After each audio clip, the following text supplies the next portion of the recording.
कहते हैं दुनिया में मन सबसे शक्तिशाली चीज होती है।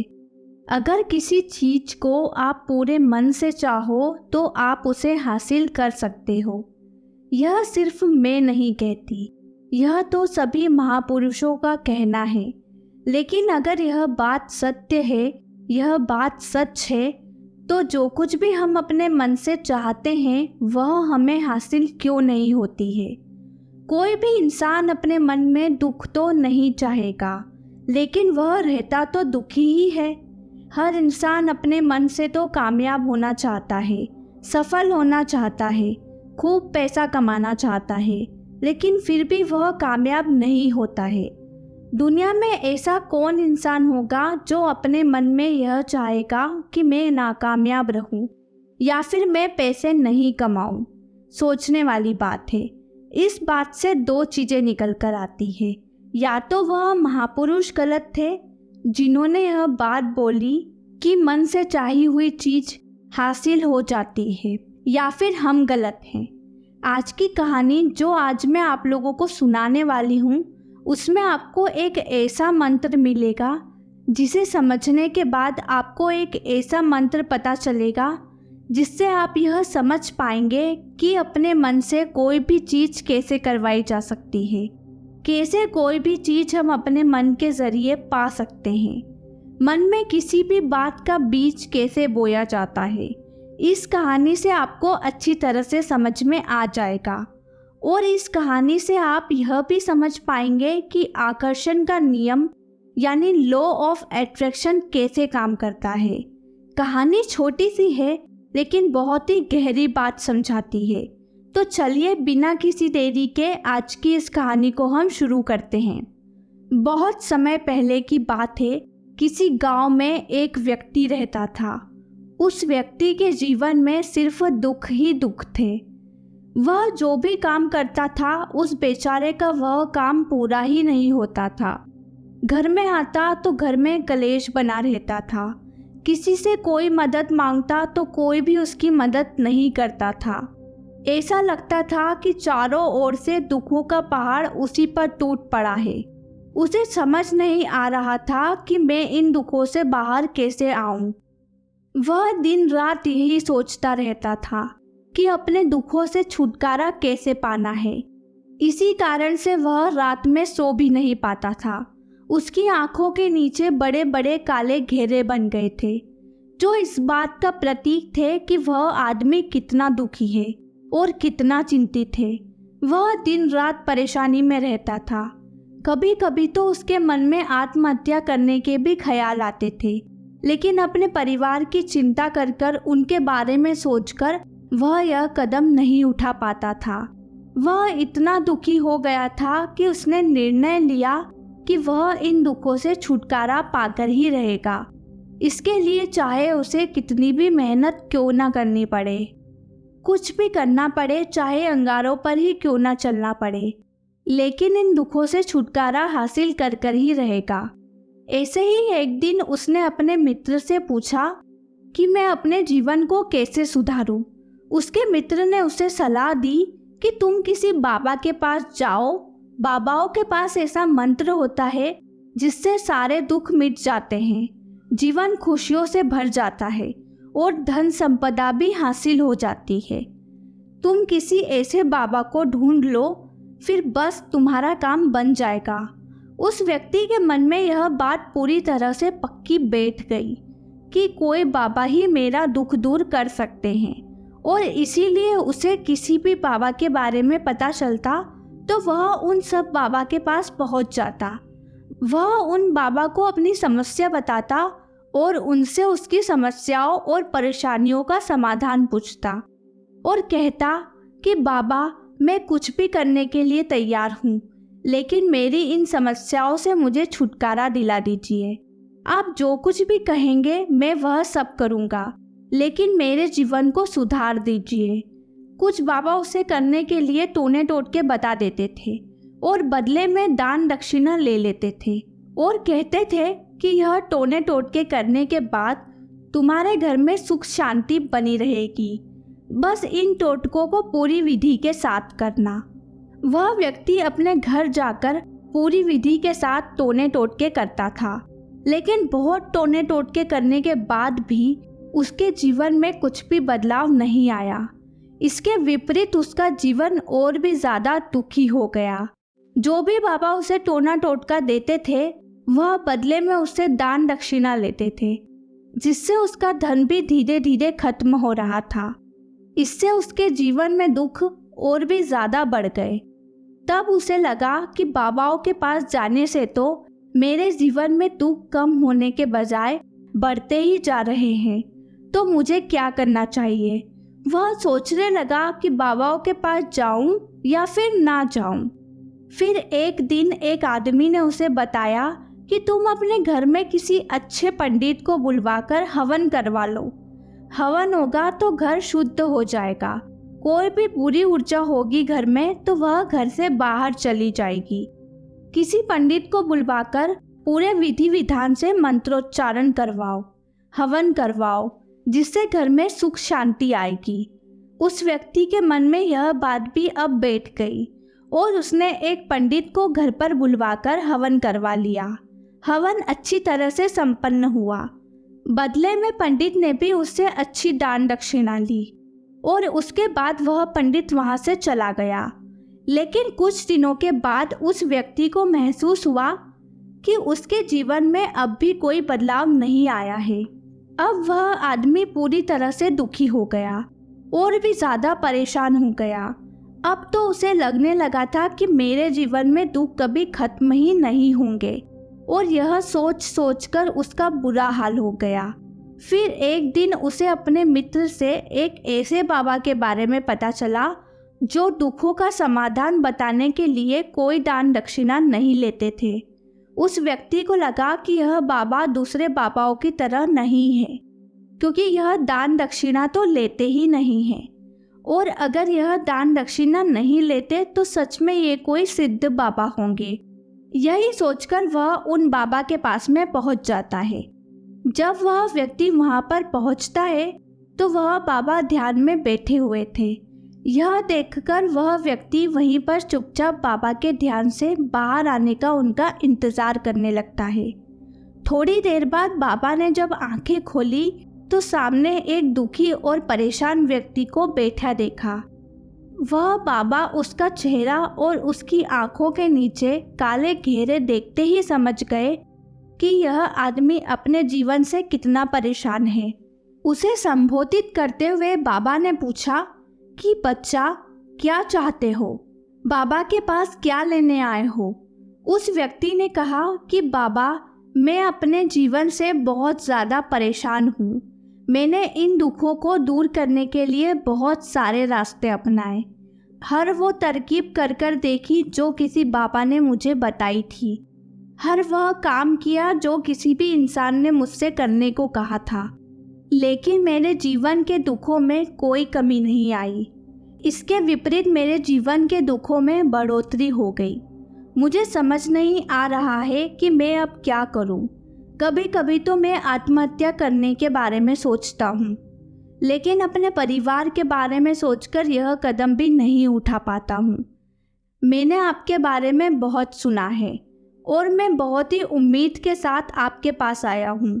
कृपया मुझे आप ऐसा मार्ग बताएं जिससे मुझे अपने दुखों से छुटकारा मिल जाए। मैं अपने दुखों से छुटकारा पाने के लिए कुछ भी करने को तैयार हूँ। आप मुझे कोई भी रास्ता बताएं, चाहे वह रास्ता कितना भी कठिन क्यों ना हो, मैं उसको पार कर कर रहूँगा। बाबा ने उस व्यक्ति की बात सुनकर महसूस किया कि यह आदमी तो सच में बहुत परेशान है। बाबा ने उस व्यक्ति की बात सुनकर कहा कि बच्चा, दुखों को दूर करने के लिए मंत्र ऐसे ही नहीं मिलते हैं। मंत्र पाने के लिए कुछ करना पड़ता है। तुम कुछ कर सकते हो। यह सुनकर पहले तो उस आदमी ने सोचा कि यह बाबा भी मुझसे दान दक्षिणा ही मांगेंगे, लेकिन और कोई रास्ता ना पाकर उस व्यक्ति ने कहा, बाबा, आपको जितनी भी दान दक्षिणा चाहिए वह सब मैं देने के लिए तैयार हूँ, लेकिन आपका मंत्र सच्चा होना चाहिए, वह पूरा होना चाहिए, उसका फल मुझे मिलना चाहिए। उसके बाद आप जो कुछ भी दान दक्षिणा लेना चाहें मैं वह आपको दे दूंगा। बाबा ने कहा कि दान दक्षिणा तो बहुत छोटी सी चीज़ है, वह मुझे नहीं चाहिए। इतना सुनते ही वह आदमी सोच विचार कर कर बोला, तो बाबा मैं अंगारों पर भी चलने के लिए तैयार हूँ, आप मुझे बस आज्ञा दीजिए। बाबा ने कहा, अंगारों पर चलने वाली छोटी चीज़ मैं तुमसे नहीं करवाने वाला। मैं जो तुमसे करवाने वाला हूँ वह बहुत कठिन मंत्र है, उसे तुम पूरा कर पाओगे? उस व्यक्ति ने कहा कि बाबा आप मुझे बताएं तो सही, मुझे करना क्या होगा? मैं कुछ भी करने के लिए तैयार हूँ। इस बात पर बाबा ने उस व्यक्ति से कहा कि यहाँ से जब तुम अपने घर जाओगे तो रास्ते में अपने मन में यह दोहराते जाना कि मैं सुखी हूँ, मैं सुखी हूँ, मैं सुखी हूँ। बार बार अपने मन में यही दोहराना, और याद रहे जुबान पर यह नहीं आना चाहिए, यह सिर्फ अपने मन में दोहराना है। यह बात सुनकर वह व्यक्ति बोला, बाबा बस इतनी सी बात, यह तो मैं चुटकी बजाकर कर लूँगा, लेकिन इससे होगा क्या? बाबा बोले, इस मंत्र को कर कर देखो, वैसे भी तुमने इतने बाबाओं के मंत्र किए हैं, तो इस छोटे से मंत्र को भी कर कर देख लो। उस आदमी ने सोचा कि बाबा कुछ दान दक्षिणा तो ले नहीं रहे हैं, और छोटा सा मंत्र है, इसे तो मैं कर ही लूँगा। वह व्यक्ति बोला, ठीक है बाबा, मैं यह मंत्र ज़रूर करूँगा। वह आदमी यह कहकर उठकर वहाँ से चलने लगा, लेकिन जैसे ही वह उठा और चलने लगा, पीछे से बाबा ने बोला कि बच्चा एक बात याद रखना, जब तुम यह मंत्र अपने मन में दोहराओगे तो तुम्हारे मन में बंदर के विचार नहीं आने चाहिए, बंदर का ख्याल भी नहीं आना चाहिए, तो ही यह मंत्र सिद्ध होगा, तो ही यह मंत्र काम करेगा। वह आदमी बोला, मुझे तो आज तक बंदर का एक भी विचार नहीं आया है, तो अब क्यों आएगा? आप चिंता मत करिए बाबा, मैं बस मन में यही दोहराऊंगा कि मैं सुखी हूँ, मैं सुखी हूँ। इसके अलावा बंदर का कोई भी विचार मेरे मन में नहीं आएगा। यह कहकर वह आदमी वहाँ से चला गया। वह अपने मन में मैं सुखी हूँ, मैं सुखी हूँ यह दोहराता हुआ थोड़ी ही दूर चला था कि उसके मन में अचानक से बंदर का ख्याल आ गया। बंदर का ख्याल एक बार आया और चला भी गया, लेकिन उस आदमी ने सोचा कि आज तक तो मुझे बंदर का कोई विचार नहीं आया, यह आज बंदर का विचार क्यों आ गया? और ऐसे कर कर उस व्यक्ति के दिमाग ने उस बंदर के विचार को पकड़ लिया। वह यह भूल गया कि मुझे क्या मंत्र दोहराना है, और वह बंदर के बारे में सोचने लगा। जब थोड़ी देर बाद उसे फिर से याद आया तो फिर से वह वही मंत्र दोहराने लगा जो बाबा ने उसे बताया था, मैं सुखी हूँ, मैं सुखी हूँ। लेकिन अचानक से उसे सामने एक बंदर दिखाई दिया, और यह देखकर उसके मन में फिर से बंदर का विचार आ गया। अब वह अपने अंदर से इस विचार को बाहर फेंकना चाहता था। वह चाहता था कि मेरे अंदर किसी भी तरह बंदर का विचार ना आए, लेकिन उसे तो ठीक उसके सामने ही बंदर दिखाई दिया। ऐसे ही विचार करते करते वह घर पहुंच गया, और घर पहुंचने के बाद उसने अपनी पत्नी से कहा, हे बंदरिया, मुझे खाने में बंदर परोस दो। जब उसे एहसास हुआ कि उसने क्या बोल दिया है तो वह अपने बाल नोचने लगा। वह दीवारों में अपना सर मारने लगा कि आज तक मुझे बंदर का कोई विचार नहीं आया, और आज मुझे यह क्या हो गया है कि मुझे हर जगह बंदर ही बंदर नजर आ रहे हैं। यह कैसी माया है? यही सब सोच सोचकर वह व्यक्ति रात भर सो भी नहीं पाया। सारी रात वह करवटें बदलता रहा, और सुबह उठकर सीधे उन्हीं बाबा के पास पहुंच गया और उनके चरणों में गिरकर कहने लगा, बाबा, पता नहीं क्या चमत्कार हो रहा है। आज तक मुझे बंदर का कोई विचार नहीं आया, लेकिन कल से जब से आपने मुझे कहा है कि बंदर का विचार नहीं आना चाहिए, तब से मुझे हर जगह बंदर ही बंदर नजर आ रहे हैं।